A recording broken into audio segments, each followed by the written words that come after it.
Bueno, pues buenas tardes a todos y todas. Muchísimas gracias a las personas que están aquí con nosotros en la Junta y muchas gracias a las personas que tendrán oportunidad de ver esta conferencia dentro de los trabajos del curso sobre control difuso de convencionalidad y constitucionalidad que patrocina la Asociación Mexicana de Impartidores de Justicia.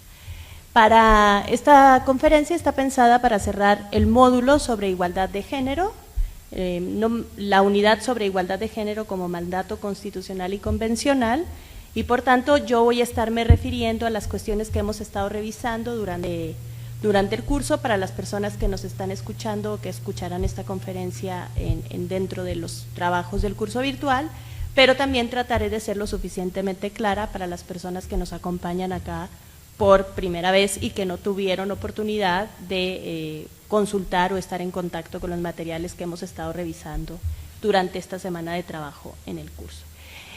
Una primera cosa que se tiene que hacer con la igualdad es reconocerle su doble carácter.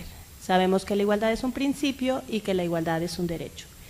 Como principio sabemos también que está en esa virtud llamada a determinar el contenido de toda la producción normativa, de todos los actos sucesivos de aplicación de esa producción normativa. Es decir, va a ser un principio interpretativo, un principio hermenéutico respecto de la producción normativa y respecto de la sucesiva aplicación de la producción normativa.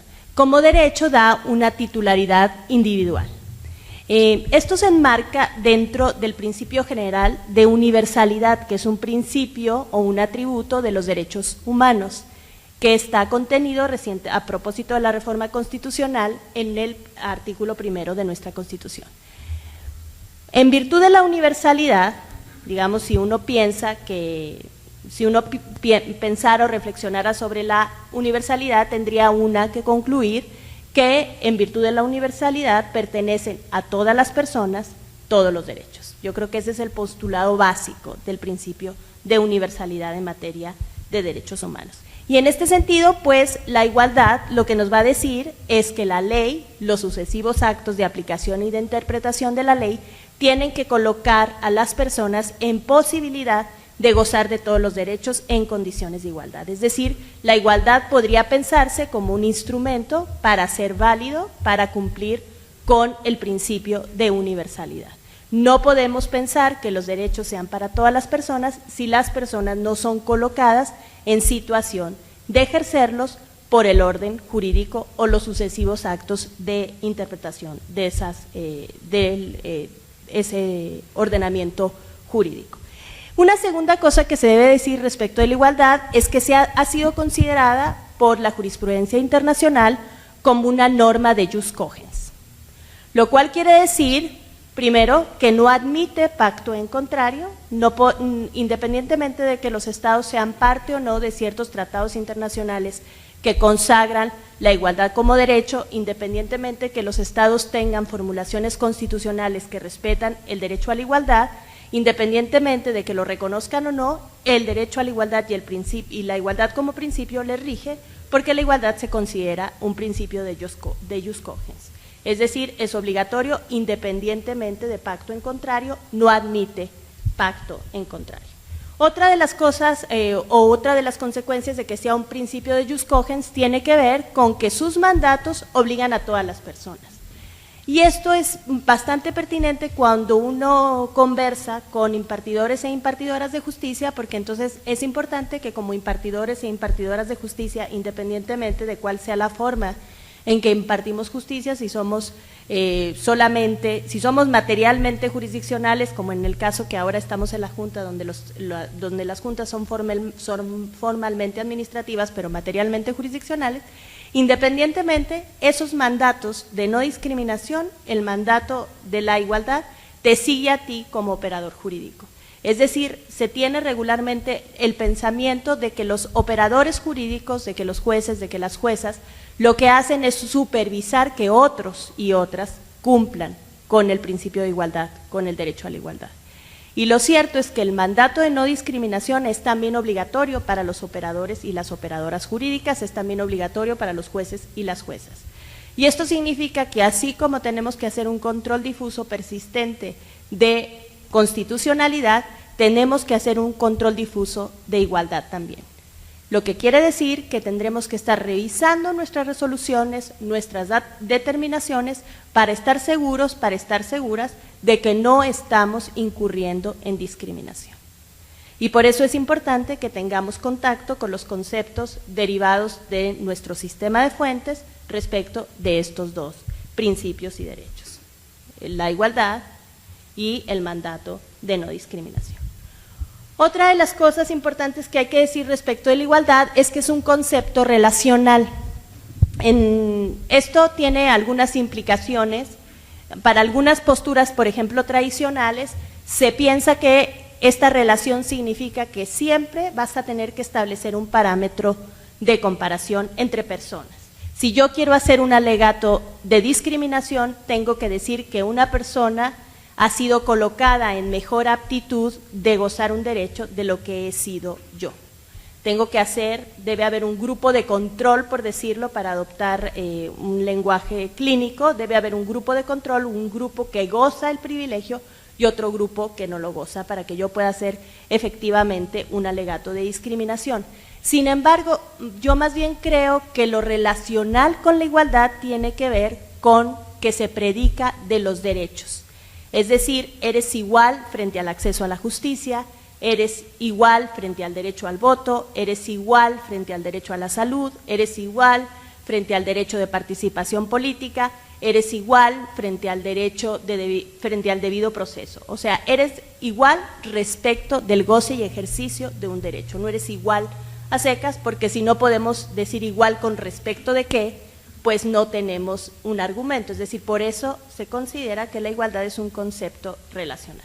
Y aquí quiero introducir algo que me parece muy interesante. Si aceptamos que la igualdad es un principio de jus cogens, si aceptamos que la igualdad está vinculada con la universalidad y si aceptamos que la igualdad es un concepto relacional que se predica de todos los derechos, esto quiere decir que la igualdad adquiere una fuerza específica como principio interpretativo. Cada vez que yo tenga contacto con un derecho, el contenido y alcance de ese derecho debe estar definido por su posibilidad de generar igualdad o de comportarse de manera igualitaria. Es decir, la igualdad estaría como metida dentro de los hígados, dentro de las vísceras de los derechos para determinar a cómo saben, de qué saben y para qué sirven. Entonces, la igualdad está llamada a dotar de contenido y alcance a todos los derechos. Siempre vamos a tener que pensar, como decía yo antes, hacer este control difuso de igualdad, siempre vamos a tener que pensar cómo se comporta la igualdad en un caso específico frente a una persona específica y frente a un derecho específico. Y desde el paraguas o desde la visión de la igualdad vamos a determinar el comportamiento jurídico de cada uno de esos componentes. Y ahora lo que a mí me gustaría compartirles con ustedes es la pregunta. Bueno, hemos estado hablando de igualdad y la igualdad tiene que ver con la universalidad y la igualdad es un principio de jus cogens y la igualdad es un concepto relacional y la igualdad es un principio interpretativo obligatorio, así lo considera nuestro sistema de fuentes, pero la pregunta que sigue y que creo que es obligatoria es ¿cuál igualdad? Porque estamos de acuerdo, o por lo menos sabemos intuitivamente que nuestras concepciones de igualdad pueden diferir. Si nosotros ahorita nos pusiéramos, si yo les preguntara, por ejemplo, ¿ustedes creen que el varón y la mujer son iguales cuando yo postulo custodia compartida? Ustedes pueden decir, pues sí. Si yo les digo el varón y la mujer tienen iguales oportunidades de acceder al voto, pues en un nivel sí, y podemos pensar, y pues sí, las formulaciones legales dicen que sí, las oportunidades quién sabe cómo estén repartidas, cómo esté la matrícula, pero en términos generales no hay obstáculos legales para que las mujeres accedan a educación universitaria, por ejemplo. Entonces podríamos pensar que sí, que efectivamente somos iguales. Y podríamos pensar también válidamente que no somos tan iguales, que hay cuestiones todavía que resolver. Y estos niveles de análisis que nosotros intuitivamente emprendemos, que nosotros decimos, bueno, pues si ya no hay obstáculos legales, pues en realidad somos iguales y deberíamos ser más iguales.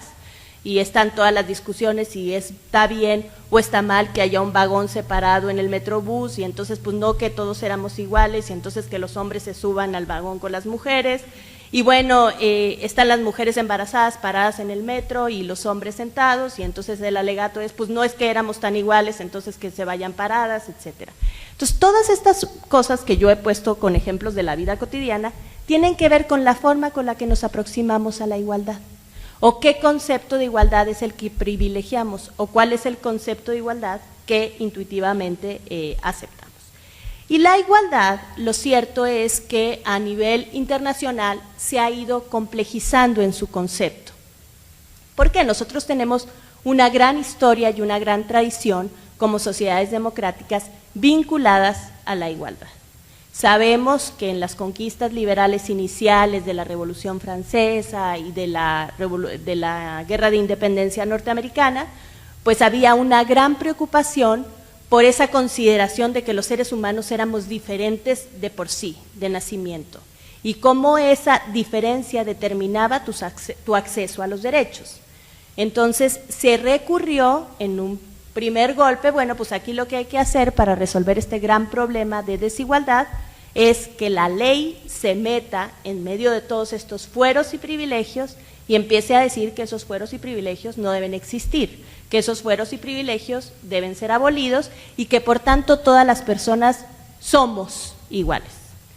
Del debemos ser iguales se volvió al somos iguales. Entonces esta es una formulación universalista, todos somos iguales, que se corresponde con un primer concepto de igualdad, que es la igualdad formal.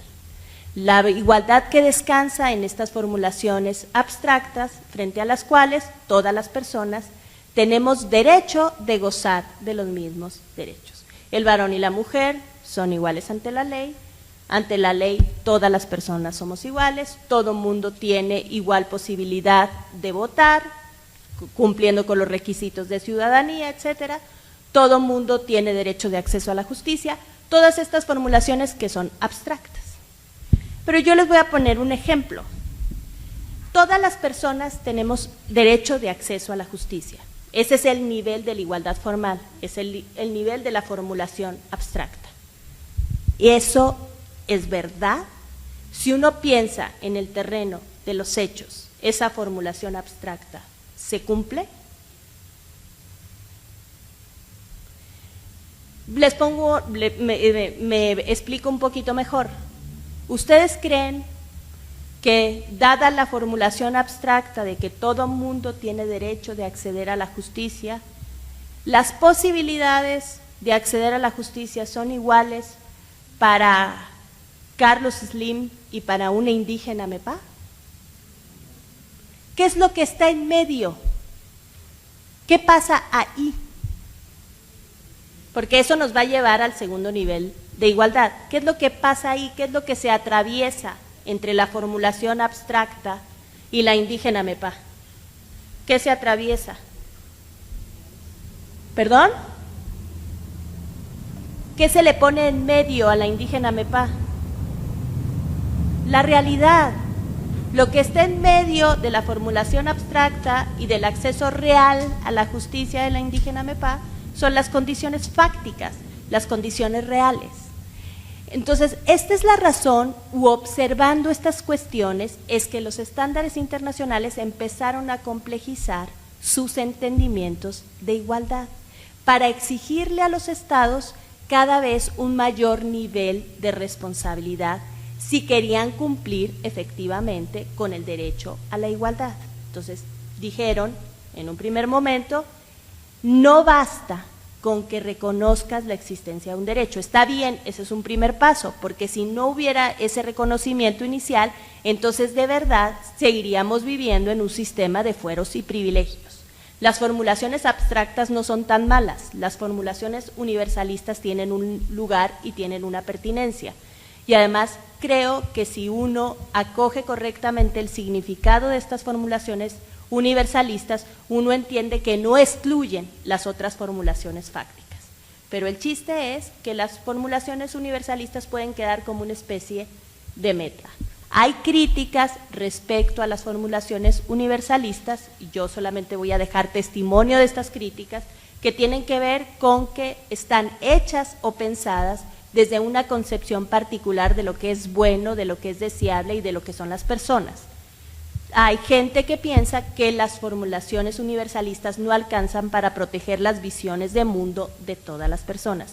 En un principio yo incluso estaría de acuerdo, pero creo que el propósito del módulo no es entrarle, o el propósito de la discusión en la unidad, no es entrarle a esas discusiones.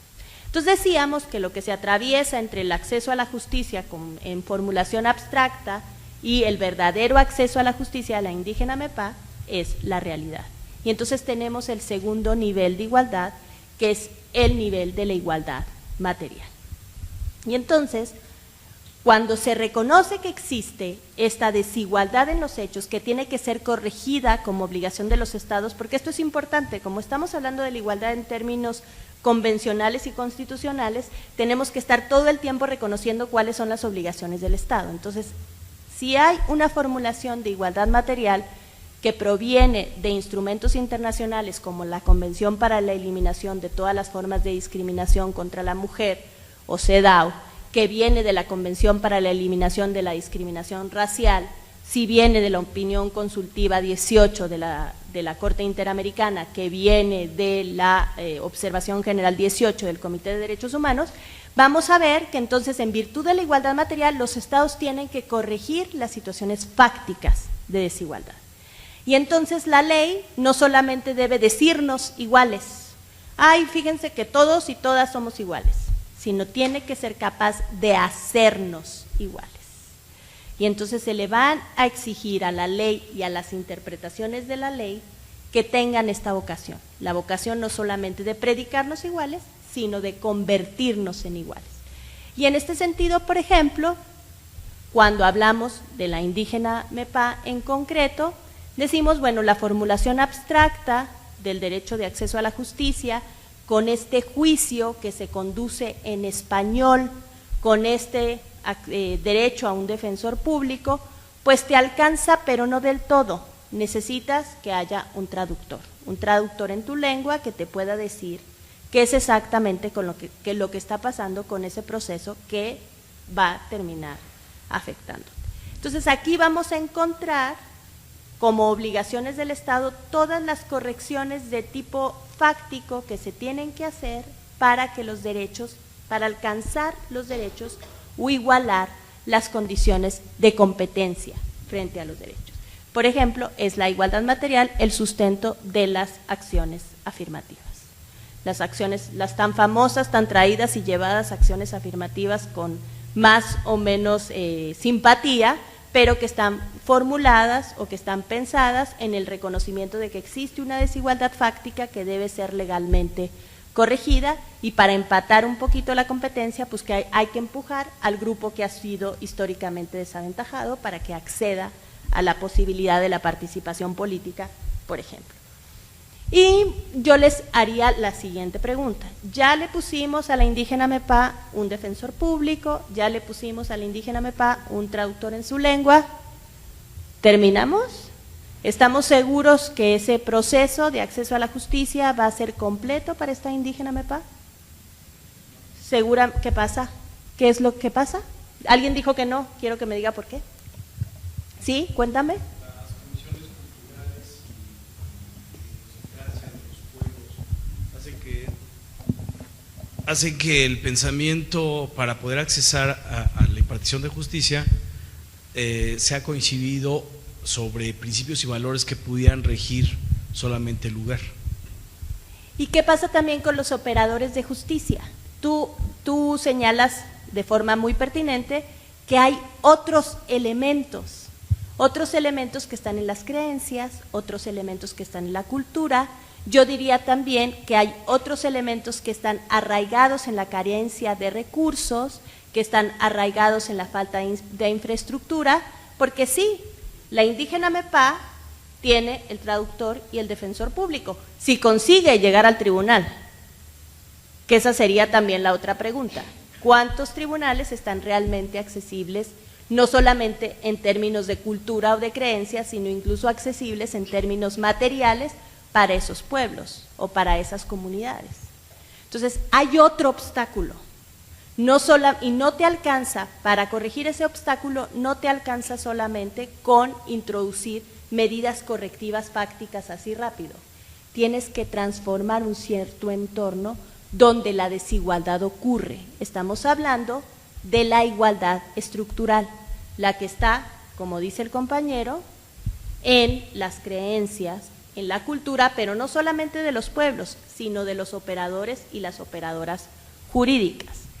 Hay un ejemplo bastante interesante. Se dice que las mujeres víctimas de violencia necesitan asistencia letrada y que se les tiene que garantizar que tengan asistencia letrada, es decir, que estén asistidas por defensores, un estándar internacional. Y la pregunta sería, bueno, ¿por qué los procesos judiciales frente a los cuales las personas tienen que acceder a la justicia son tan complicados como para que alguien forzosamente necesite asistencia letrada? Como que hay otro nivel de igualdad que tendría que invitarnos a transformar las estructuras donde el poder reside, a transformar las estructuras donde se deciden las relaciones asimétricas de poder, a transformar las estructuras en virtud de las cuales ocurre la discriminación. Y yo les voy a poner otro ejemplo. A esto lo llamamos, otra vez yéndonos al derecho que nos está sirviendo de estudio, de base, como para discutir esto, que es el derecho de acceso a la justicia. Está el terreno de lo intangible, por decirlo de alguna manera. No solamente tiene una vertiente tangible que tiene que ver con obstáculos estructurales concretos, reales, pero también tiene que ver con esta imposibilidad de obtener una resolución favorable para pretensiones legítimas, y que está basada justamente en la forma en que se piensan a estos grupos como los indígenas, a estos grupos como las mujeres. Y yo voy a poner mi ejemplo favorito. Cuando un juez penal o una jueza penal se acerca a un expediente de robo y revisa un expediente de robo, se sienta frente a ese expediente de robo con todo lo que es. No es que se quite sus creencias y su cultura para iniciar la revisión de las constancias del expediente. Y algo muy dentro de él o de ella, lo que está buscando es si el presunto responsable o la presunta responsable es efectivamente responsable del robo. Algo muy dentro de ella y muy dentro de él no está cuestionando que el robo haya ocurrido. Algo muy dentro de él o muy dentro de ella está realmente cuestionando si el robo es imputable a la persona que se dice que lo cometió. Pero si nosotros le damos a ese mismo juez o jueza un expediente de violación, lo que ese juez o jueza quiere averiguar es si la violación realmente ocurrió, no si es realmente imputable a la persona que está siendo juzgada por el delito de violación. Entonces, ya se sienta con esta visión estereotípica de que las mujeres mienten cuando denuncian agresiones sexuales. Entonces lo que quiere encontrar es la mentira que confirme su apreciación personal a priori. Esas cosas que están en el terreno de lo intangible son manifestaciones de la discriminación estructural y por tanto van a ser resueltas a través del siguiente nivel de igualdad, que es la igualdad estructural, y que entiende que ha ocurrido algo que ha determinado una exclusión sistemática de ciertos grupos de los recursos, de las oportunidades y del acceso a los derechos, y que se han construido en virtud de un diseño institucional grupos históricamente desaventajados. Voy a poner un ejemplo menos problemático. Nosotros estamos disfrutando de esta conferencia. Yo no veo ningún letrero allá afuera que diga que las personas con debilidad auditiva no pueden disfrutar de esta conferencia. ¿Ustedes ven algún letrero? Entonces, eso quiere decir que las personas con debilidad auditiva pueden gozar de esta conferencia. ¿Sí? ¿No? ¿Sí, no? Exacto. Sí, podemos decir sí, por supuesto, nada más que alguien nos presente al traductor de señas. Entonces, cuando tú piensas, eso es lo que pasa con la discriminación estructural, cuando tú te diseñas como sociedad, cuando tú te das normas como sociedad, cuando tú te estableces criterios de funcionamiento, estás excluyendo a alguien, porque tú te has construido con ciertos paradigmas, con ciertas ventajas económicas que han excluido a otros grupos. Y esos grupos han sido víctimas de lo que se llama una exclusión histórica y sistemática, y de lo que en términos de igualdad estructural se conoce como grupos históricamente desaventajados. ¿Qué va a decirnos entonces la igualdad estructural? Tú como Estado, y esto también ya está o está tomando más perfil en los estándares internacionales, en particular está en la observación general número 20 del Comité de Derechos Económicos, Sociales y Culturales, y digamos la categoría que usa el comité para incorporarla en sus reflexiones es la categoría de discriminación sistémica. Pero ¿qué es lo que va a mirar la igualdad estructural? Tú tienes, en virtud de la igualdad formal, tú tienes la obligación de postular igualdad en tus normas y en tus prácticas. En virtud de la igualdad material, tú tienes que establecer correcciones fácticas para que las personas sean colocadas en aptitud de gozar los derechos. Y en virtud de la igualdad estructural, tú vas a reconocer que tienes que remontar como Estado el sometimiento al que has condenado a estos grupos históricamente desaventajados. Estas condiciones de desigualdad que se han ido afianzando, que se han quedado en las estructuras y de las cuales es muy difícil deshacerse, tú tienes obligación de irlas revirtiendo. Entonces tienes que construir una igualdad que ya no sea una igualdad universalista, una igualdad sustantiva donde todos podemos, en virtud de las correcciones fácticas, acceder a los derechos, sino tenemos que construir una igualdad como no sometimiento. Tenemos que sacar a estos grupos del sometimiento en el que se encuentran. Y este es pues uno de los postulados más importantes de la igualdad estructural. Estas condiciones de desigualdad histórica y sistemática que han determinado exclusión, que han determinado opresión y que tienen a ciertos grupos en condiciones de sometimiento, también es responsabilidad del Estado irlas transformando. Y estas medidas este tipo de desigualdad ya no solamente va a necesitar medidas de acción afirmativa de bueno, vamos a empujar la carrera, sino hay que cambiar las condiciones de la carrera. Ya no importa si todos somos iguales, si todos partimos del mismo lugar, como postula la igualdad formal, no importa si, bueno, yo reconozco que tu lugar de partida es distinto que el mío, entonces te dejo adelantarte 5 kilómetros, sino más bien lo que nos va a decir la igualdad estructural, bueno, pues hay que cambiar las condiciones de la carrera. Hay que transformar los entornos que condicionan discriminación, hay que transformar los entornos que condicionan desigualdad. Y, digamos, sabemos también, y esta es una tercera cosa que quería compartir con ustedes, sabemos también que la igualdad tiene su contracara, que podemos pensar en la igualdad como la parte positiva del asunto, como la aspiración igualitaria, pero también tenemos como su contraparte en donde nos va a decir, bueno, como la igualdad es la aspiración, lo que yo te voy a prohibir es que discrimines. Entonces la otra parte de la igualdad es la no discriminación, es la cara fuerte o más tangible o perceptible de un comportamiento que no está siendo igualitario. Y al igual que la igualdad, de la misma manera que la igualdad, la discriminación también puede ocurrir a distintos niveles. Vamos a tener una discriminación, y esto también está de acuerdo con nuestro nuevo sistema de fuentes, con los estándares internacionales y con la jurisprudencia interamericana que ahora, como sabemos, a partir de la reforma constitucional, pues forma parte de nuestro sistema de fuentes. Y un primer nivel de la discriminación va a ser la discriminación directa, que yo le voy a llamar, y yo creo que eso tiene efectos pedagógicos valiosos, la discriminación descarada. La discriminación que nadie puede dudar que existe, porque abres la norma o lees la norma y te salta, te avienta, ¿no? La ves. Para identificar la discriminación, primero que nada, hay que aventurar un concepto de discriminación. De acuerdo con los estándares internacionales, tenemos elementos importantes para entender qué es discriminación.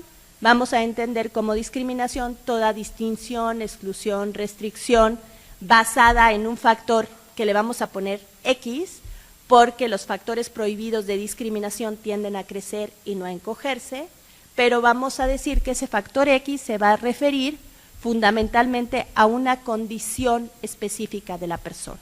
Entonces podemos pensar que el factor X puede ser sexo, podemos pensar que el factor X puede ser orientación sexual, podemos pensar que el factor X es condición social, que el factor X es pertenencia étnica, que el factor X es origen nacional.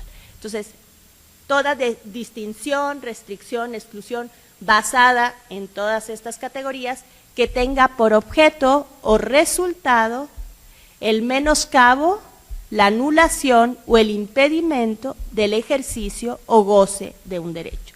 Es decir, para que exista discriminación debe haber una distinción, una exclusión, una restricción basada en estos factores que llamaremos X y que tengan por objeto o resultado que haya un menoscabo en el ejercicio o goce de un derecho. Y también con efectos pedagógicos tendremos discriminación con significado jurídico cuando concurran estos elementos, de manera tal que no tendremos discriminación con significado jurídico, aunque pueda haber un reproche ético respecto de esa discriminación, cuando no concurran estos tres elementos. Y voy a poner un ejemplo que también, les digo, con efectos pedagógicos puede funcionar muy bien. Yo puedo ser una persona absolutamente antipática y absolutamente despreciable y puede todo el mundo tener esa opinión sobre mí, porque yo decido que en mis fiestas de mi casa, como un acto consciente que yo pongo en práctica, no entran personas indígenas a mis fiestas. Está prohibido, a mí no me gusta que estén las personas indígenas en mi casa, en mis fiestas. Esa es una discriminación con un reproche ético muy fuerte, la gente puede incluso dejar de relacionarme, yo esperaría pues que la gente quisiera dejar de relacionarse conmigo, pero no es una discriminación con significado jurídico porque no hay el menoscabo en el ejercicio o en el goce de un derecho. Pero como la discriminación, el mandato de no discriminación, como la igualdad es un principio erga omnes, esto quiere decir que el término de derechos se va a entender en sentido amplio y que los particulares van a estar obligados también a respetar el principio de no discriminación.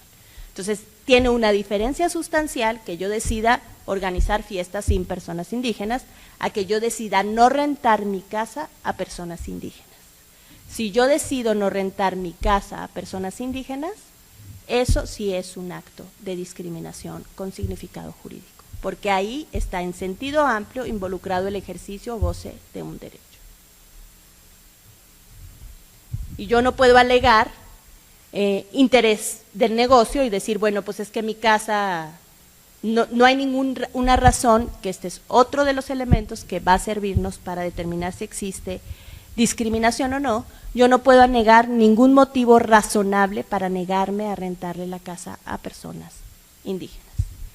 Esa es una diferencia irrazonable y por tanto es una diferencia arbitraria y por tanto es discriminación. Bueno, algo que me gustaría también decir ya dije el concepto, vamos entonces ahora a lo que entendemos por discriminación directa. La discriminación directa, como yo les decía hace rato, es la discriminación que la vemos en cuanto aparece en la norma. Y vamos a poner un ejemplo muy claro.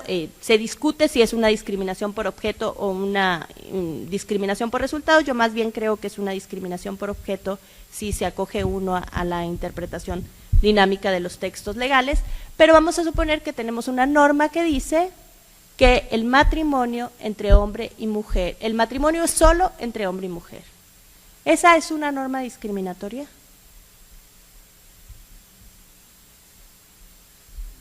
¿Sí? ¿Por qué? A ver, acuérdense los tres, me tienen que encontrar los tres elementos.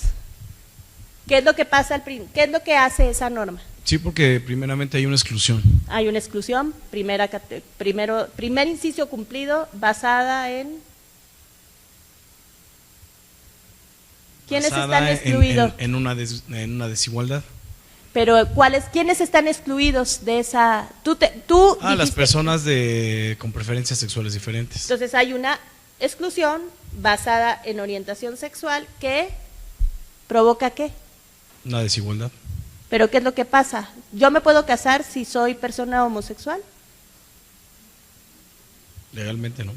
Legalmente no. Bueno, aquí en el DF sí, ¿no? En otros lugares no, y eso también está por verse porque ha habido, digamos, importantes amparos dictados por esa razón, pero bueno, no importa.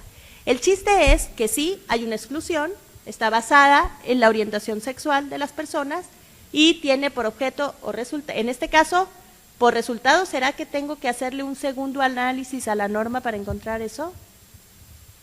La exclusión está directa, ¿viste? La vimos en cuanto leímos la norma, no tuvimos que hacer un análisis posterior. Eso es discriminación directa, que tiene por objeto limitar a alguien o impedir o anular o menoscabar el ejercicio de un derecho. Y por tanto esa es discriminación directa. La ves en la norma en cuanto la lees. La identificamos nosotros aquí en la sala y seguramente las personas que escucharán esta conferencia de manera diferida llegarán a la misma conclusión. A eso llamamos discriminación directa, algo que vemos en cuanto leemos el texto de la norma. Pero ¿qué pasa si yo les digo que puedes ausentarte de la carrera judicial por un año con opción a reincorporarte a la carrera judicial? Y que cuando tú te reincorpores por un año, lo que tú me tienes que demostrar es a qué actividades académicas y profesionales te dedicaste durante ese año. Y que si tú me demuestras esas, digamos, actividades académicas y profesionales a las que te dedicaste, pues yo te puedo reincorporar a la carrera judicial. ¿Cómo le suena esa norma? ¿Cómo se ve esa norma de principio? ¿Se ve irrazonable? ¿Cuál es el fin que persigue esa norma? ¿Qué pasó? Pues digamos que podríamos pensar que persigue el fin de que las personas que se retiran de la carrera judicial por el lapso de un año, pues cuando regresen no estén como empolvaditas, ¿no? Que podamos confiar en que han seguido vinculadas con alguna actividad jurídica. Y pues eso puede considerarse algo legítimo y pareciera que no hay ninguna distinción irrazonable o carente de objetividad. Son distinciones objetivas y razonables que están permitidas por los estándares internacionales cuando se trata de discriminación o hacer análisis de discriminación. Porque algo que omití comentarles es que la discriminación se examina, se encuentra sobre todo pensando en que la distinción, la exclusión o la restricción no tiene base objetiva o razonable. Por ejemplo, también es una distinción que yo exija que las personas que van a cursar universidad pues tengan preparatoria. Pero yo puedo sostener jurídicamente esa distinción como objetiva y razonable, porque es claro que si la formación profesional tiene una intención o tiene un fin, es importante que las personas que acceden a la formación profesional tengan algún bagaje académico anterior, si no digamos, los fines de la educación profesional se desvirtuarían. Podríamos hacer alegatos estructurales que ahorita se me están ocurriendo, pero no quiero pensar en eso. Quiero pensar, pues, que esa es una distinción que tiene una base objetiva y razonable. Pero, y acá volviendo a nuestro ejemplo para detectar discriminación indirecta, pues podemos pensar que la distinción tiene una base objetiva y razonable. Pero yo les voy a contar la otra parte de la historia. Resulta que hay una jueza que se distanció de su labor jurídica durante un año porque es madre de 5 hijos. Y los 2 últimos hijos estuvieron muy enfermos. Entonces ella necesitó ese año para atender las necesidades de salud de sus hijos. Cuando regresa a presentarse y dice, yo ya cumplí mi año de licencia, quiero que me reincorpores a mi posición de jueza de distrito. Y entonces le dicen, sí, con mucho gusto, pero pues tú nos tienes que exhibir tus estudios, tus actividades profesionales, todas tus credenciales académicas. Digamos, ¿y qué creen que pasó? ¿Qué creen que pasó? Que no había tales credenciales académicas y entonces la jueza de principio no fue reinstalada. ¿Por qué pasó esto? ¿Cómo podemos, ahora sí miremos otra vez, sabiendo este resultado, miremos otra vez la norma? ¿Qué pasó con la norma? ¿Podemos estar seguras que esa norma no es discriminatoria? ¿Podemos estar seguros que esa norma no es discriminatoria? ¿Cómo apareció la discriminación? ¿Existe una discriminación? Eso es lo que primero tendríamos que pensar. ¿Existe discriminación? ¿Quién sí, quién no? ¿Existe una discriminación? Sí. ¿En qué consiste la discriminación? ¿Le prestan el micrófono a la licenciada, por favor? Porque la norma debe de establecer exclusivamente que el periodo que se da de licencia es para uso personal, no exclusivamente para irse a realizar actividades profesionales. Cuando la norma exige, porque esa es la pregunta, cuando la norma exige que tú te hayas ido un año solamente para hacer actividades académicas o no, ¿introduce una distinción en contra de alguien? Sí, porque no pueden utilizar el tiempo para cuestiones personales que pueden ser de cualquier tipo.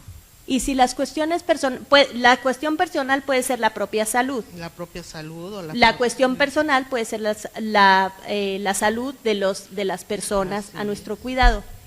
Y en volumen estadístico, y esto no tiene ninguna pretensión sesgada, pero en volumen estadístico, ¿quiénes se les ocurren a ustedes que sean las personas que más se retiran de los diferentes ámbitos profesionales para atender a otros? Las mujeres que por naturaleza son las que atienden a la familia, sean hijos, sean esposos, sean padres, sean hermanos, son las que por naturaleza se Entonces esa norma que parecía inofensiva genera una distinción, una exclusión y una restricción basada en un factor X, que en este caso sería el sexo o el rol de género, que tiene por objeto resultado menoscabar, impedir, anular el goce y ejercicio de un derecho, en condiciones de igualdad. Porque si el que regresa de una licencia de un año, de una actividad profesional o académica, que podemos pensar que en términos generales sería un hombre, pero también los hombres padecen cuestiones de salud personal, que en términos generales podríamos pensar que es un hombre, ese o esa persona sí se va a poder reincorporar a las funciones jurisdiccionales. Ese es un ejemplo de lo que llamamos discriminación indirecta, es esa discriminación que no nos salta a la vista. Pero este es un ejemplo que, digamos, nosotros tendríamos que ver el comportamiento de la norma en su aplicación para saber o encontrar que hay discriminación. Pero hay normas que son discriminatorias de manera indirecta, no más por existir, por el mero hecho de existir. No necesitas hacerles un test de aplicación. Y una norma, por ejemplo, que tiene estas características es, si yo les digo que para el servicio de las armas se exige una estatura mínima de 1,70, 1,65 y 1,70, ¿esa norma es discriminatoria? ¿Sí? ¿Por qué? No contesten lo que creo que quieren no contesten lo que creen que yo quiero que contesten. ¿Es discriminatoria o no? Sí, dijimos que sí, pero no dijimos por qué. ¿Por qué?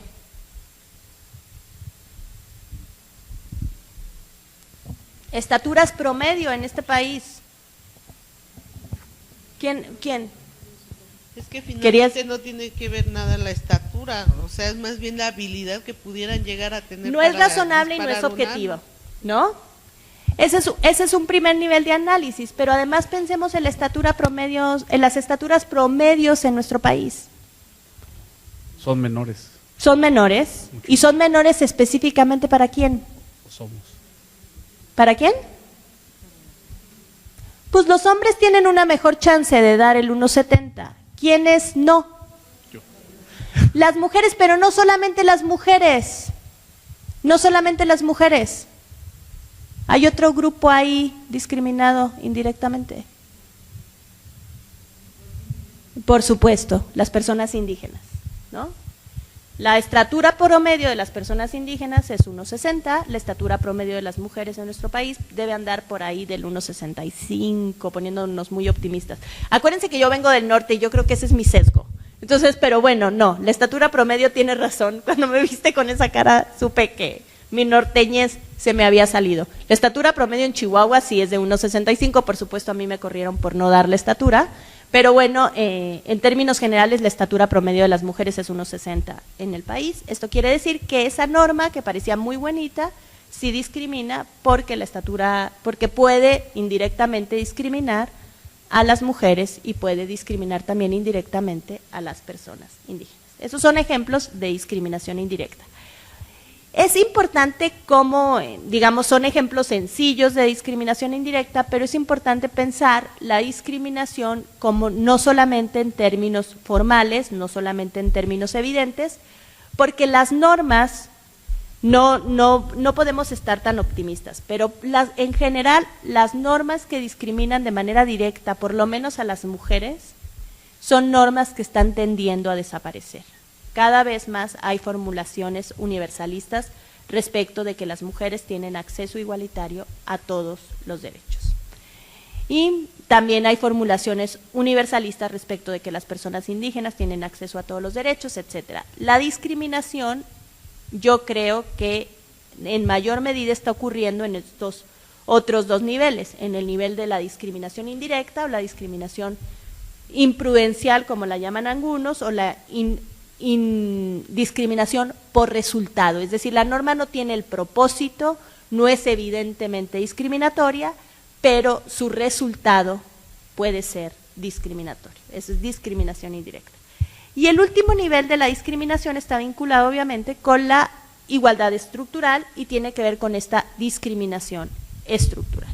Y habíamos hablado hace rato de cómo hay grupos que han sido excluidos sistemáticamente, históricamente excluidos, y que estos grupos conforman una categoría que vamos a llamar grupos históricamente desaventajados. Para la discriminación estructural, para esta exclusión sistemática, para esta exclusión histórica, ya no importa el factor X, fíjense bien. Aquí y digo yo el factor X porque para esta forma de entender la discriminación, para esta forma de entender la desigualdad, lo relevante es tu pertenencia o no a un grupo históricamente desaventajado. Una persona que no pertenece a un grupo históricamente desaventajado puede sufrir otra discriminación, pero no puede sufrir discriminación estructural, porque no está fuera de todo el diseño institucional, porque no está rodeada de concepciones estereotípicas que limitan su acceso a los derechos. Son, digamos, la discriminación estructural mira esta construcción particular de grupos que han sido pertinazmente relegados de la participación, que han sido relegados de la concepción de las normas, que han sido pertinazmente relegados de los espacios de participación política, decíamos, que tienen acceso limitado a los recursos y a las oportunidades, grupos históricamente desaventajados. Entonces, el factor X se nos va a transformar en la pertenencia o no a un grupo históricamente desaventajado. Entonces, si el factor X es, por ejemplo, sexo, ¿cuál es el grupo históricamente desaventajado relacionado? Las mujeres. El grupo históricamente desaventajado en virtud del sexo son las mujeres. Las mujeres son susceptibles, esto significa que las mujeres son susceptibles de padecer discriminación estructural y en una relación Por tanto, los hombres no son susceptibles de padecer discriminación estructural. Si yo les digo que el factor X es origen nacional, ¿cuál es el grupo históricamente desaventajado? Origen nacional, los migrantes. Entonces, los migrantes son susceptibles de padecer discriminación estructural, no así los nacionales.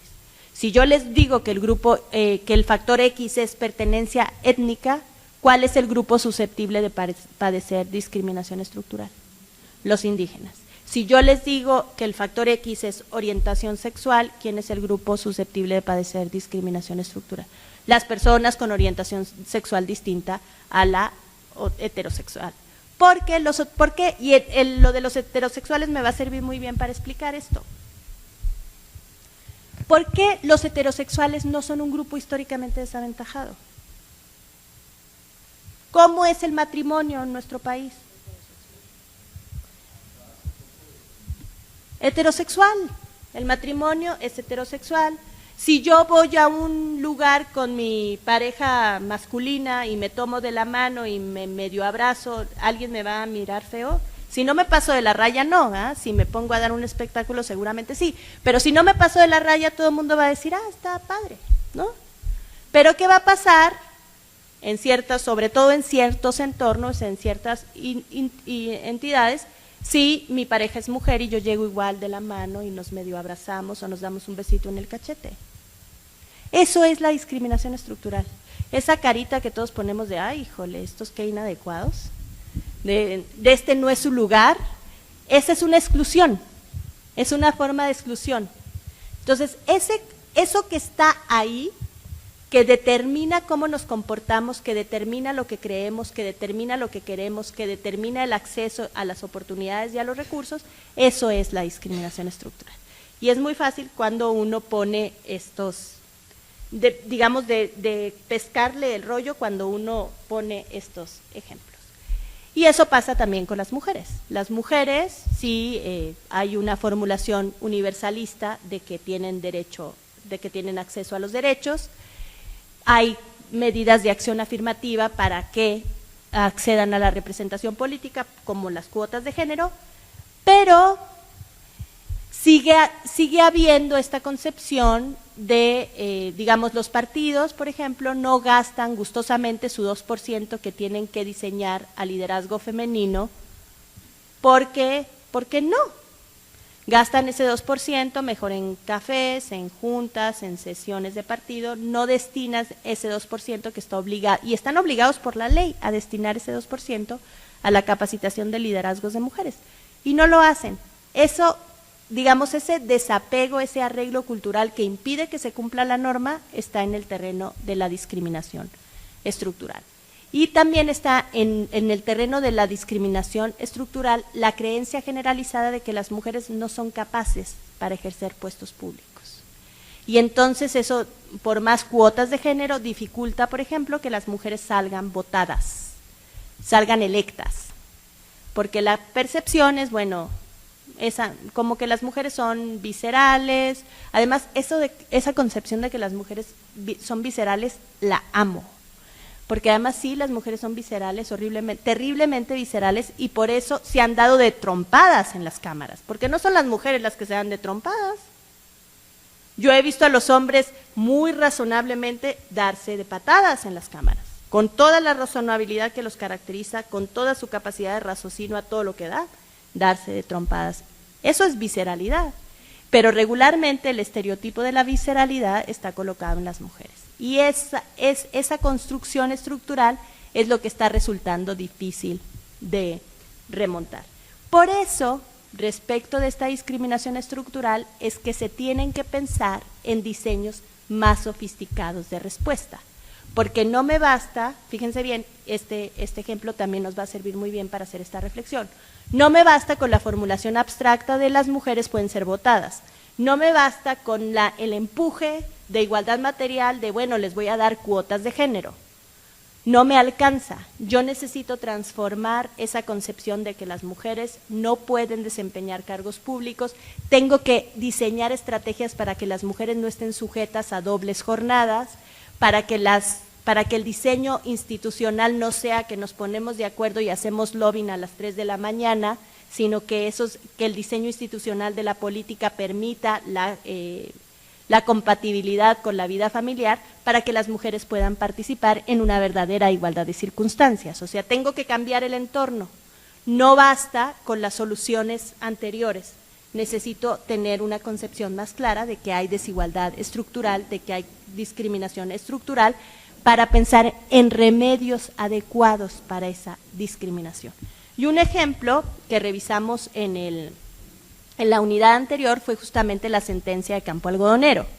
Porque ¿qué pasó con la sentencia de Campo Algodonero? Y yo voy a repetir el ejemplo porque las personas que nos acompañan en la sala son nuevas y porque además a las personas que me escuchan en el curso virtual no les va a hacer nada mal hacer este repaso. ¿Qué pasó en Campo Algodonero? Pues están estas 3 chicas, dos de ellas niñas, solamente una de ellas mayor de edad, que fueron muertas y desaparecidas, muertas y luego encontradas en esa condición, que fueron asesinadas. Y a propósito de estos casos de Juárez, llegaron quejas a la Corte Interamericana, a la Comisión primero, y luego la Comisión las enderezó ante la Corte, y la Corte dijo, entre otras muchas cosas, dijo, pues sí, esto que ocurrió pudo ocurrir porque había un contexto de discriminación sistemática contra las mujeres, un desprecio, una actitud de que la vida de las mujeres no era importante, por un lado, por otro lado un contexto de permisión de la violencia contra las mujeres que se concretó en la actitud negligente e indiferente y displicente de las autoridades que frente a estas desapariciones se comportaron de manera estereotípica, diciéndoles a las mamás, a las familias, ustedes no se preocupen, esas chicas seguramente se fueron de voladas, están con el novio, señora, usted es su culpa porque usted la regañó porque estaba embarazada, ninguna de las niñas estaba embarazada, pero había que pensar en ese imaginario, usted la embarazó y como ella se embarazó, usted la embarazó, no, qué tonta, ella está embarazada y como usted le peleó por el embarazo, pues ella se fue de la casa, no está pasando nada. Y además, pues esas muchachitas voladas que las busque quién sabe quién. Eso fue posible porque existe discriminación estructural y lo interesante es la respuesta de la Corte. La Corte dijo, bueno, hay que reparar esas violaciones de derechos humanos, pero no con la manera tradicional. Porque la manera tradicional inicial de entender una reparación es restituir las cosas al estado en que se encontraban antes de la violación del derecho, y la Corte dijo, pues si nosotros volvemos las cosas al estado en el que se encontraban antes de la violación del derecho, no habremos hecho nada, porque aquí hay una realidad que urge, que pide a gritos ser modificada.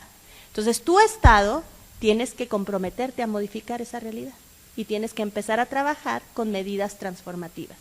Es decir, la Corte hizo un argumento en un estándar obligatorio de discriminación estructural.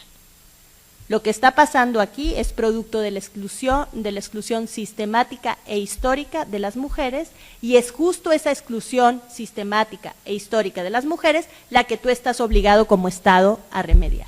Y como operador jurídico y como operadora jurídica, como juez o jueza, estás también obligado a estar visibilizando cada vez que hagas o emitas una resolución. Y en este nivel de la discriminación estructural está el asunto de los estereotipos de género, que es otro de los puntos que quiero tratar con ustedes. Y digamos, en los materiales que revisaron las personas que están participando del curso, hay una explicación muy clara de qué son los estereotipos de género. Yo, como introducción acá muy rápida, sé que esto será un repaso para las personas que están conociendo los materiales del curso, pero no importa, un repaso no viene mal. Que es una de las categorías uno de los conceptos que es importante aprender antes de entrarle a los estereotipos de género es qué pensamos como sexo y qué pensamos como género. Y en términos muy esquemáticos, sin meterme a los debates de las postestructuralistas, de las feministas postestructuralistas o de las feministas postmodernas, diremos que el sexo es lo biológicamente dado. Es decir, somos mujeres o somos hombres, poseemos ciertos caracteres sexuales secundarios. y en virtud de esos caracteres sexuales secundarios, pues se nos atribuye el significante mujer o el significado mujer o el significado hombre. Eso puede en principio considerarse biológicamente dado, es un hecho natural, porque hay más sexos de los que se piensa y el sexo también tiene un contenido cultural importantísimo. Pero vamos a decir, en términos generales, eso puede considerarse como biológicamente dado. Yo nací niño o nací niña. El problema empieza cuando yo nací niño y entonces tengo que tener zapatos azules. Y yo nací niña y entonces tengo que tener zapatos rosas. Y yo nací niña y tengo que ser sensible. Y yo nací niño y tengo que ser fuerte. Y como yo tengo los zapatitos rosas y soy sensible, yo cuido de los niños. Y como yo tengo los zapatitos azules y soy fuerte, yo obtengo lo que necesita esta familia para subsistir. Yo soy el proveedor, tú eres la cuidadora. Para ti todo lo sensible, lo emocional, lo dulce, lo tierno, para mí todo lo duro, lo racional, lo difícil, las matemáticas, para ti las ciencias sociales. Y entonces hay una repartición increíble de habilidades, posibilidades y deseos incluso, y construcción de lo que yo deseo y lo que me gusta a partir del mero hecho de que nací niña o del mero hecho de que nací niño.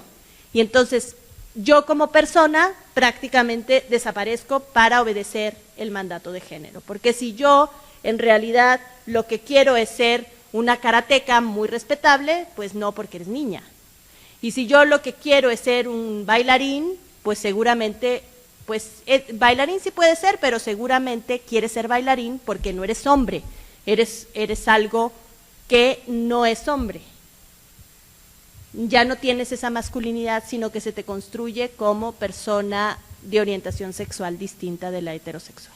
Entonces, te van inventando, digamos que los roles de género, o el género nos inventa como personas, negando la posibilidad de nuestras inclinaciones personales, negando, por tanto, la diversidad de los proyectos de vida, atribuyendo a los cuerpos de las personas como ciertas consecuencias fatales que son imposibles de remontar. A partir de los cuerpos, se dice quién eres, qué te tiene que gustar y además cómo debes comportarte el resto de tu vida y a qué puedes aspirar y de qué colores es las cosas a las que puedes aspirar.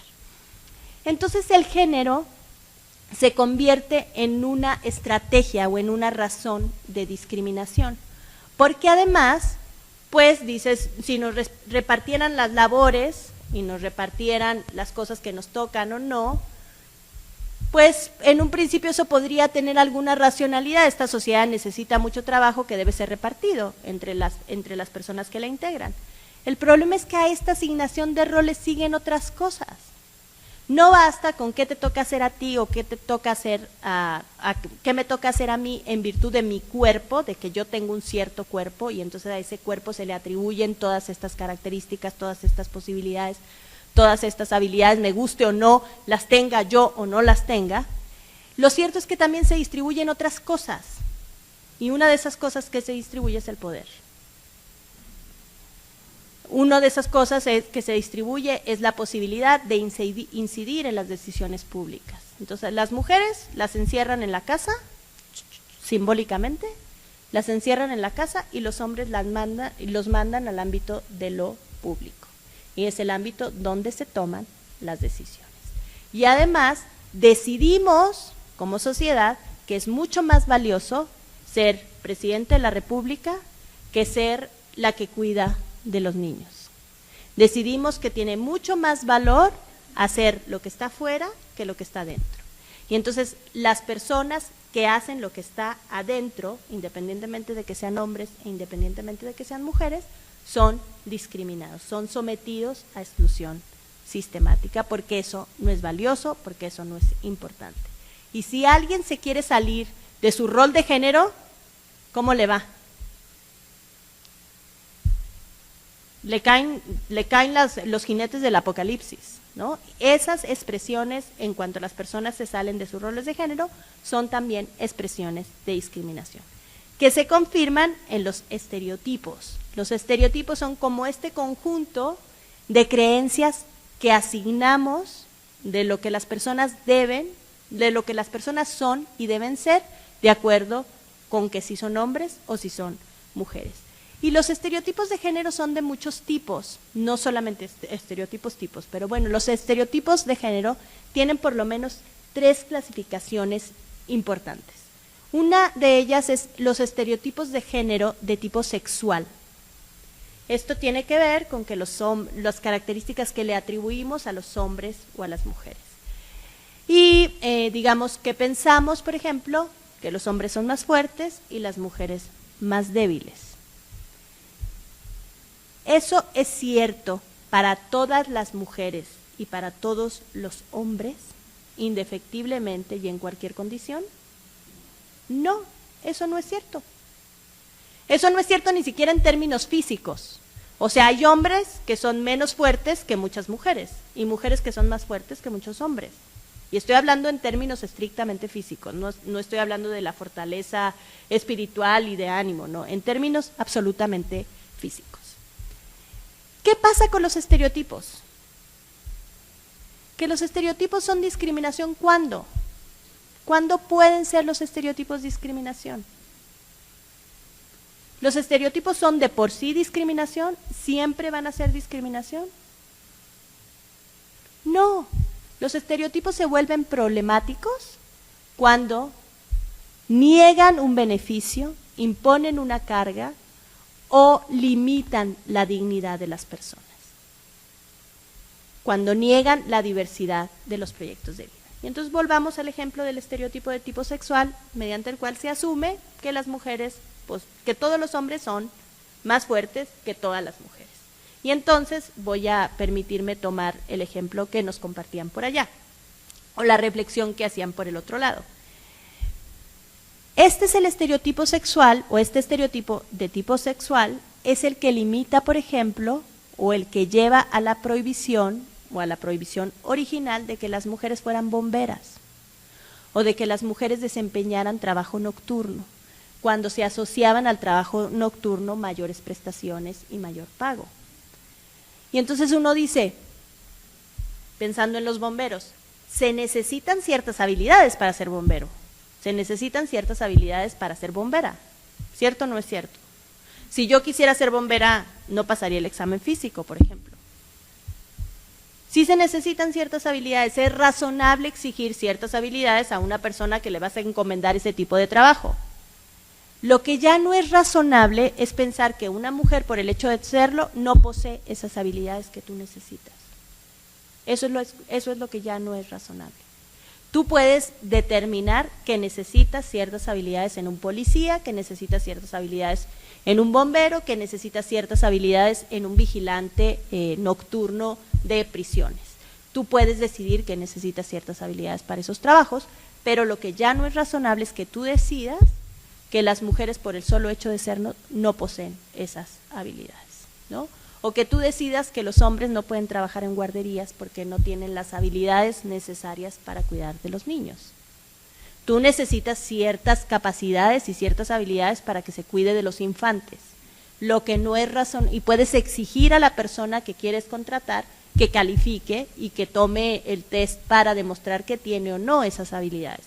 Lo que no puedes asumir es que los hombres no las poseen por el hecho de ser hombres. ¿Sí quedó claro hasta ahí? Ese es el estereotipo de sexo, no se llama sexual. El estereotipo sexual, que es el que sigue, yo ya me equivoqué, ¿se fijan?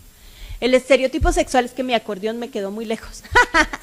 El estereotipo sexual, que es el que sigue, tiene que ver con los comportamientos sexuales que se piensa que las personas deben tener.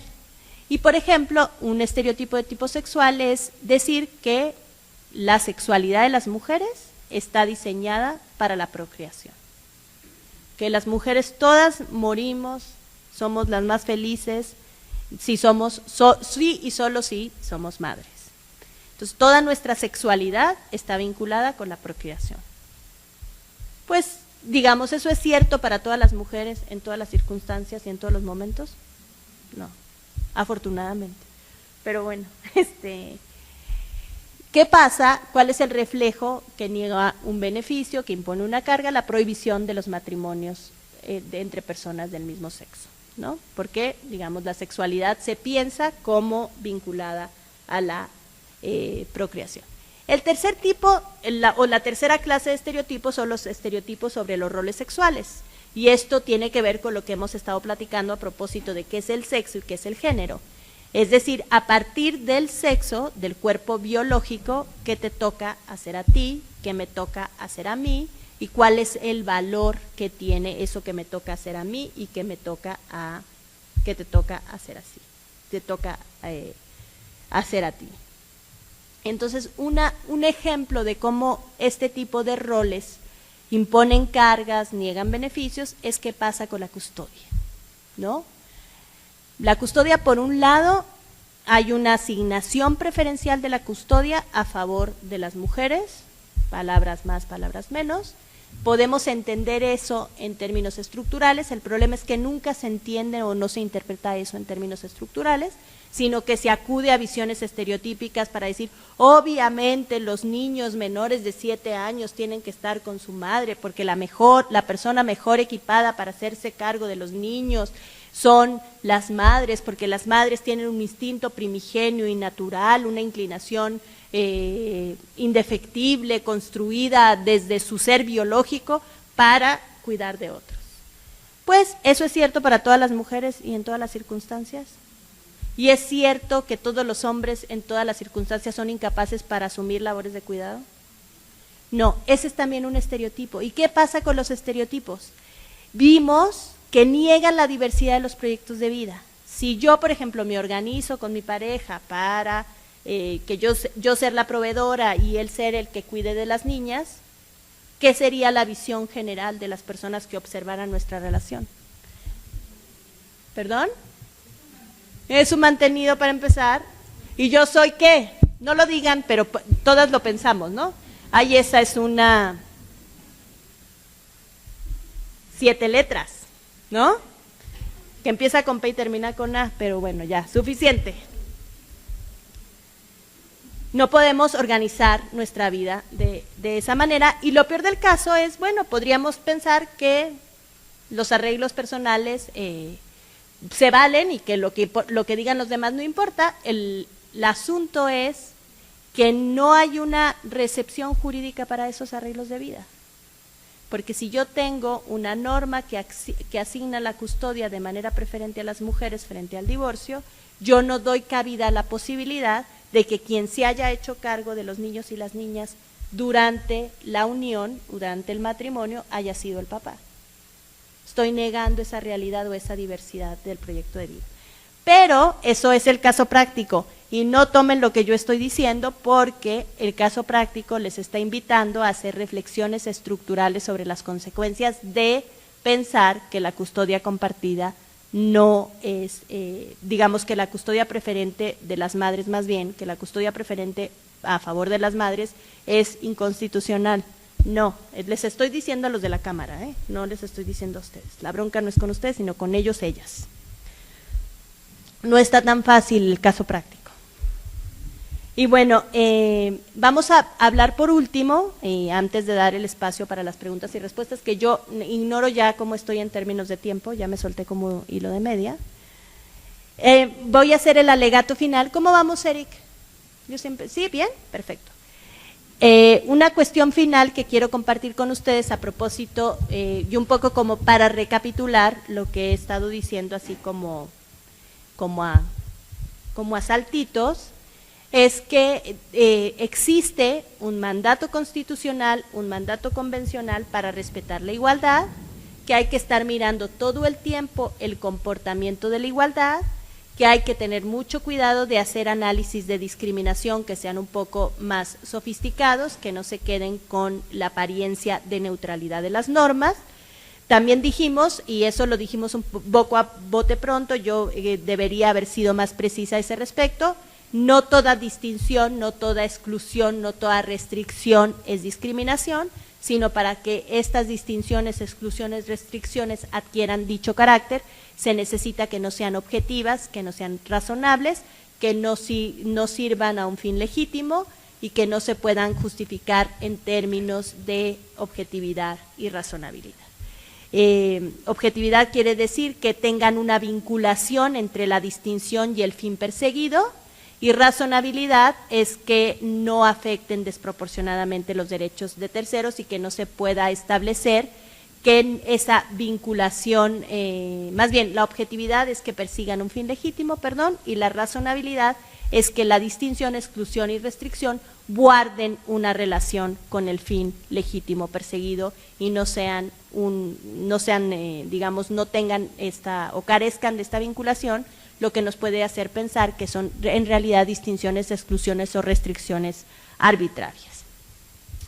Y por último, como una estrategia para pensar la igualdad y reconociendo que existen estas asignaciones arbitrarias de atributos, habilidades, deseos y demás que están concluidos o que están concentrados en la visión o construcción social del género, vamos a hablar de la perspectiva de género, que es algo que se lleva y se trae y se dice, ay, esta política tiene perspectiva de género, esta política no tiene perspectiva de género, este juez emitió un fallo con perspectiva de género, este juez no emitió un fallo con perspectiva de género. Y pues vamos a pensar qué es eso de perspectiva de género. Y una primera cosa que uno debería decir respecto de la perspectiva de género es que es una perspectiva de igualdad entre los géneros. Es un método de análisis que nos va a permitir justamente darnos cuenta de que las sociedades se organizan en torno al género, que deciden jerarquías en torno al género, que esas jerarquías que se designan en torno al género motivan que las normas, las políticas y las prácticas tengan un impacto diferente según se es hombre, según se es mujer. Que estas asignaciones y estos impactos se concretan en relaciones asimétricas de poder, en virtud de las cuales las personas como las mujeres o las personas de orientación sexual distinta a la heterosexual han sufrido exclusión sistemática. Entonces, cuando tú adoptas perspectiva de género, lo que tú miras es el comportamiento del género en el caso específico, cómo ese comportamiento del género determina las relaciones de poder y coloca a alguien en situación de desigualdad, lo que te obliga a compensar esa situación de desigualdad, y cómo para descubrir esa situación de desigualdad tú vas a tener que ver o observar el contexto en el que esa desigualdad ocurre. ¿Fui suficientemente clara o lo repito? ¿Sí? ¿Suficientemente clara? Entonces vamos, primero que nada, a ver que existe una asignación diferenciada de roles en virtud del género, que esa asignación diferenciada de roles motiva relaciones asimétricas de poder y que en virtud de esas relaciones asimétricas de poder y de la exclusión sistemática que le sigue, las normas políticas y prácticas, nos está lloviendo, nos están cayendo los jinetes del apocalipsis, ¿ya ven? Las normas políticas y prácticas van a tener un impacto diferenciado en las personas según se sea hombre, según se sea mujer. Y que el papel del operador, de la operadora jurídica en virtud del mandato constitucional de hacer realidad el derecho a la igualdad y la promesa de la universalidad es justamente cerciorarse, por eso debe mirar los fenómenos con perspectiva de género, debe mirar el fenómeno jurídico con perspectiva de género, cerciorarse de que sus determinaciones, de que sus decisiones no vuelven más grave, no vuelven más acendrada estas desigualdades de género y por tanto debe mirarlas para poder saber que existen y para poder resolverlas y para poder inventar remedios que las compensen o que por lo menos aseguren que en el caso específico que le toca resolver, estas desigualdades de género no son las que determinan el resultado de este proceso judicial. Yo con esto quiero terminar y ahora estoy abierta a las preguntas que haya en la sala. Lamento muchísimo que las personas que van a ver esta conferencia de manera diferida no tengan esta misma oportunidad, porque seguramente tendrían muchas preguntas, pero tienen su foro para que las hagan oportunamente.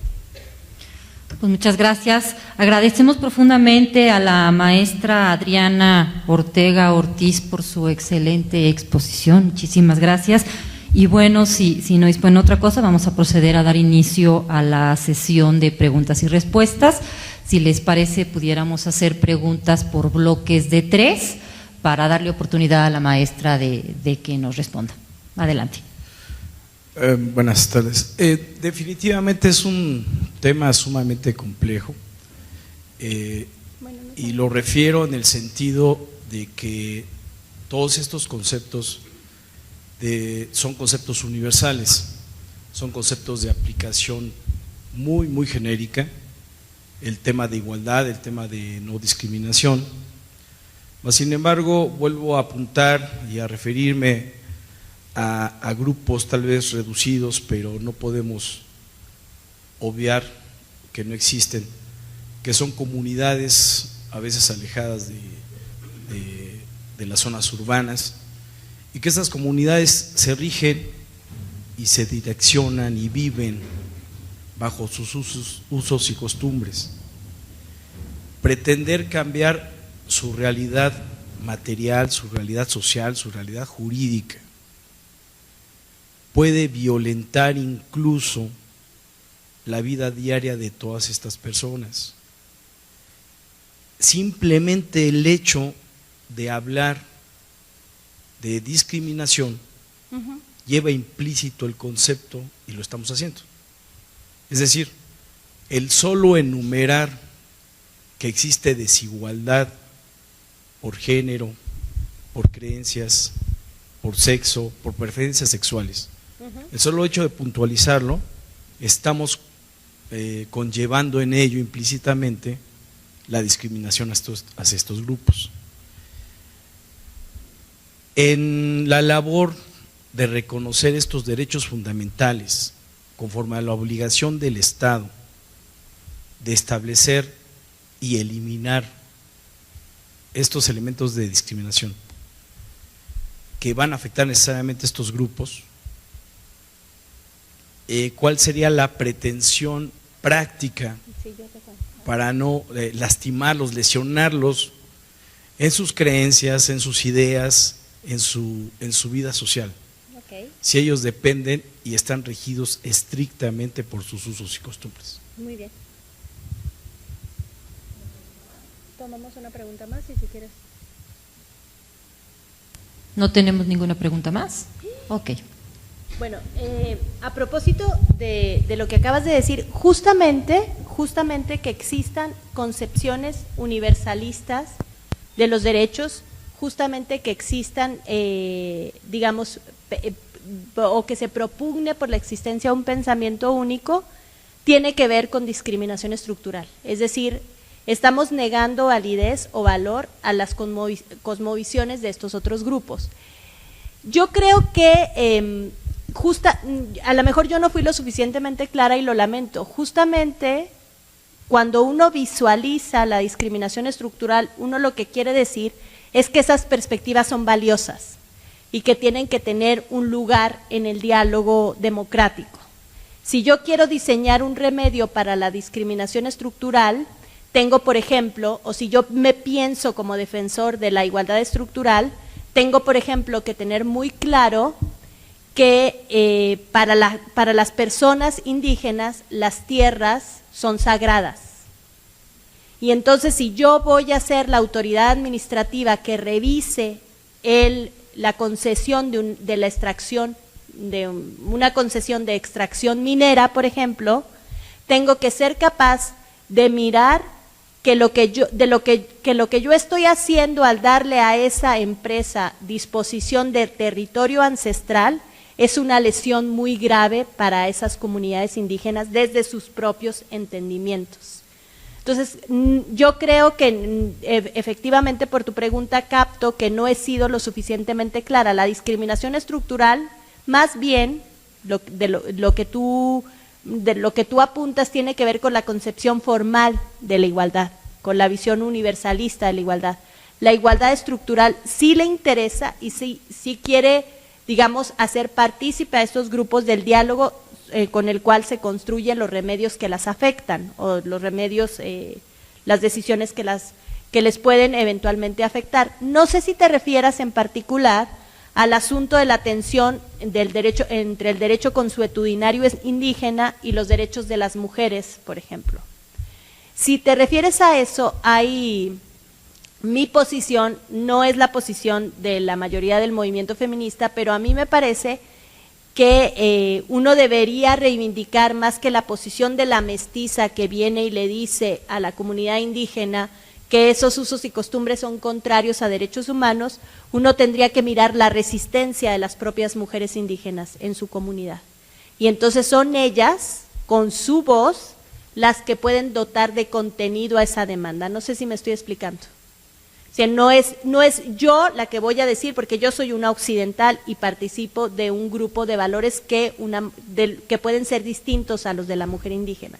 Pero la resistencia de las mujeres indígenas al interior de sus comunidades tiene toda la pertinencia y tiene toda la voz. Entonces yo creo que las reivindicaciones por los derechos políticos de las mujeres y de las mujeres indígenas en particular tiene que ser construido desde las mujeres indígenas, no impuesto desde una visión universalista.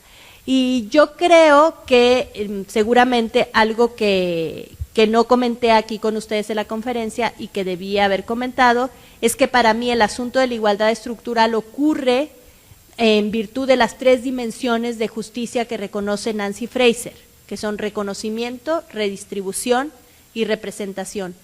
Y la vertiente de reconocimiento tiene que ver con justamente lo que tú decías un poco, con mirar a las comunidades desde sí mismas y considerar que lo que las comunidades entienden por justicia, entienden por valor, es valioso, valga la repetición.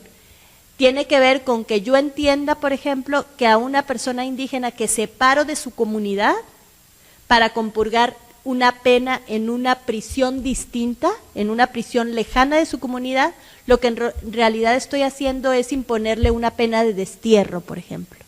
Porque aunque no sea destierro entendido desde el punto de vista occidental, es destierro entendido desde el punto de vista de esa persona que es separada de su entorno comunitario, porque su comunidad es su patria. Entonces tú en realidad estás arrancando a esa persona de su patria para llevarla a compurgar una pena a un lugar distinto del de su patria. Incorporar como todas estas visiones, eso tiene que ver con el reconocimiento.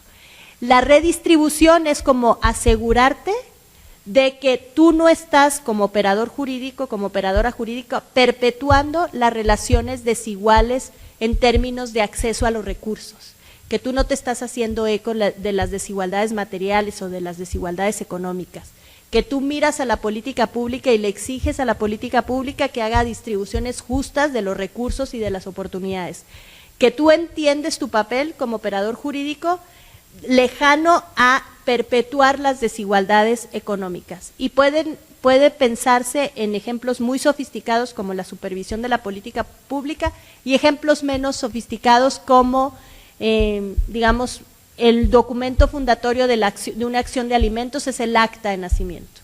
Entonces, una mujer en situación de pobreza te exhibe una copia, o una mujer indígena te exhibe una copia simple del acta de nacimiento. Entonces, tu actitud como autoridad judicial, ¿cuál debe ser?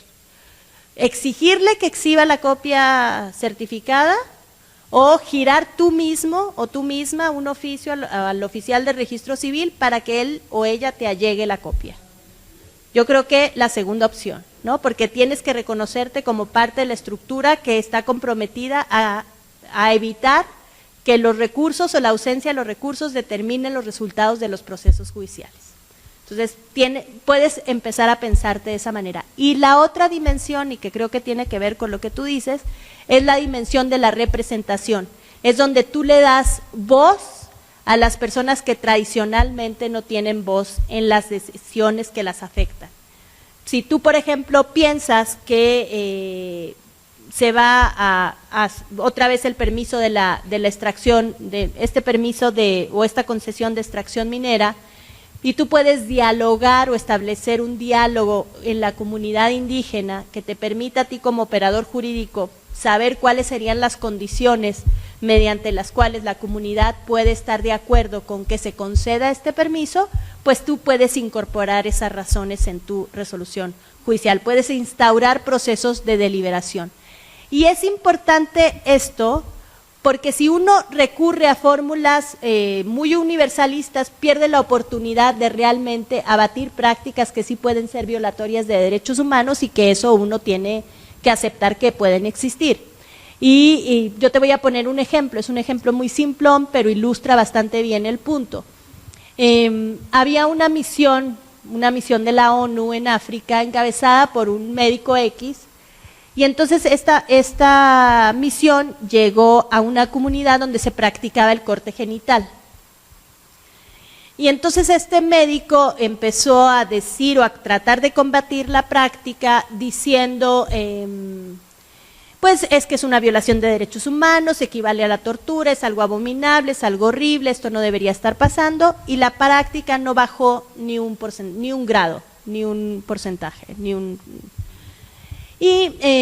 punto porcentual. Y después, digamos, existe esta otra misión, es una misión encabezada por una médica, y entonces la médica dice, como en una visión bastante estratégica, yo lo que quiero es que se acabe la práctica. A mí no me importa el por qué se acabe la práctica. Entonces yo necesito encontrar una manera de comunicarme con esta comunidad para convencerlos y convencerlas en un diálogo positivo de que la práctica es inadecuada. Tengo que encontrar una medida o una cosa que les haga resonancia, que le permita a esta comunidad entender que esa práctica es lesiva para sí misma, porque también es importante entender que las comunidades reconocen ciertos daños para sí mismas y que uno debe empatizar o descubrir cuáles son esos daños.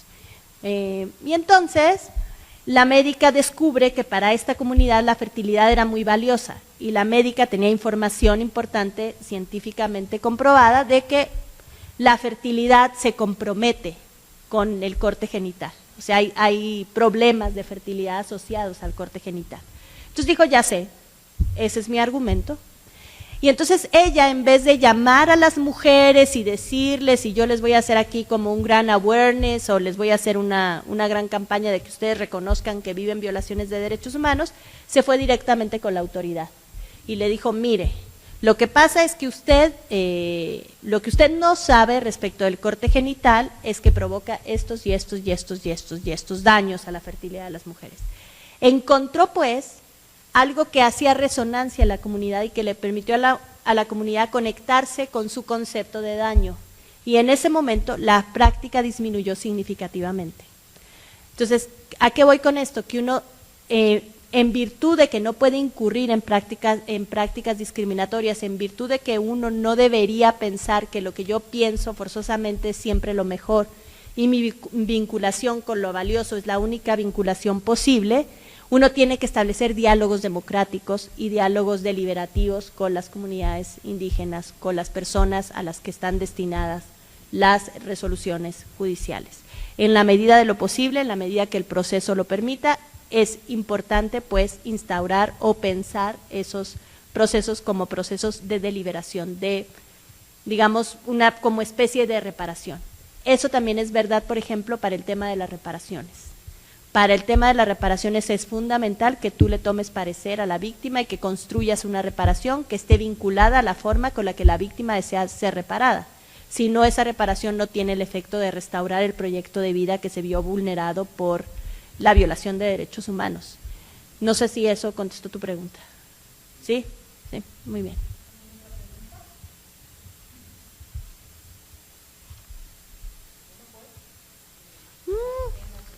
Sin preguntas, qué triste. Agradecemos nuevamente la brillante exposición, maestra. Muchísimas gracias y pues que tengan todos una buena tarde. Gracias. Ay,